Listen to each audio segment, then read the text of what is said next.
During the time of Umar ibn Khattab radiallahu anhu, there were two men who brought in a young boy dragging into the courthouse. So Umar ibn Khattab radiallahu anhu, he asks him, what is this? What is going on? Why are you dragging him into the courthouse? They say, this boy, he killed our father. Umar ibn Khattab, he asks him, did you really kill their father? The boy says, yes, I did kill their father, but it was by accident. My camel, it used to tread on their property. So one day, their father took a rock and hit the camel in the eye. And I saw the camel suffering, and it made me furious and aggravated. So I took a rock and I threw it at the father. It hit him in the head and he died. So Umar ibn Khattab radiallahu anhu, he asks the two brothers, will you forgive this young boy for this accident? They say, no, we want qisas, we want retribution. So Umar ibn Khattab radiallahu anhu, he asks the young boy, do you have any last words, any last wishes, any last requests? And the young boy says, yes. My father passed away and I have a younger brother. And my father left some money behind for my younger brother. I would like 3 days to go and retrieve this wealth from a hidden place so that I can make sure my brother gets it when I die and pass away. So Umar ibn Khattab, he thinks this boy is making up the story. He's like, boy, what are you talking about? What wealth, what father, what young brother? The young boy, he says, trust me.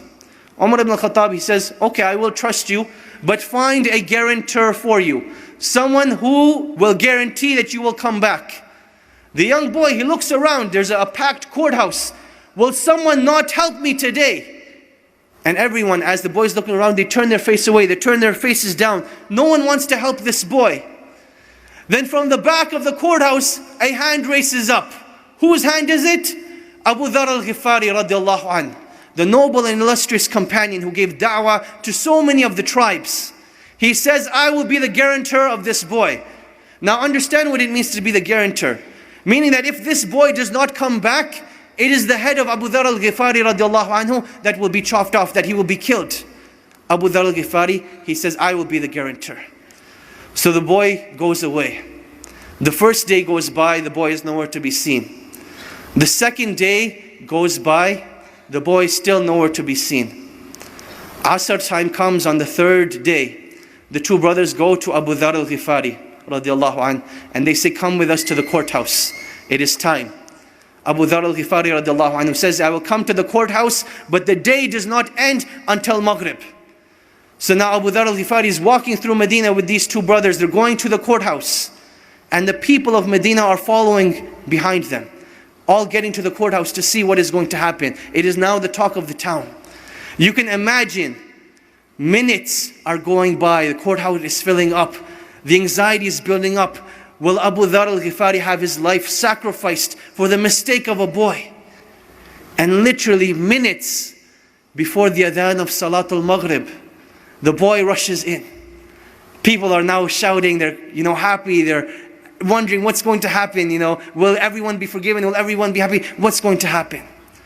So the boy comes in, the adhan for Maghrib hasn't gone. Umar ibn Khattab radiallahu anhu, he asks the boy, oh boy, why did you come back? I did not send a spy behind you, I did not send anyone to follow you. What made you come back? Why did you come back? I did not send a spy behind you, I did not send anyone to follow you. What made you come back? He said that I did not want anyone to say that a Muslim gave his word and did not fulfill it. So I came back. Umar ibn Khattab, he turns to Abu Dharr and he says, oh Abu Dharr, what made you want to be the guarantor of this boy? He says, I saw a Muslim in need and I did not want anyone to ever say that a Muslim was in need and no one was there to help him. So I raised my hand to be his guarantor. The two brothers, they say, when we have people like this, how can a Muslim ask for forgiveness and no one be there to forgive him? So they forgave the boy, and the boy was forgiven.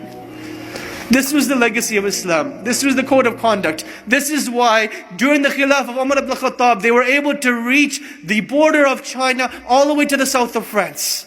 Because they had strong relationships with Allah. They did things with ihsan, and they lived with the code of conduct of Islam.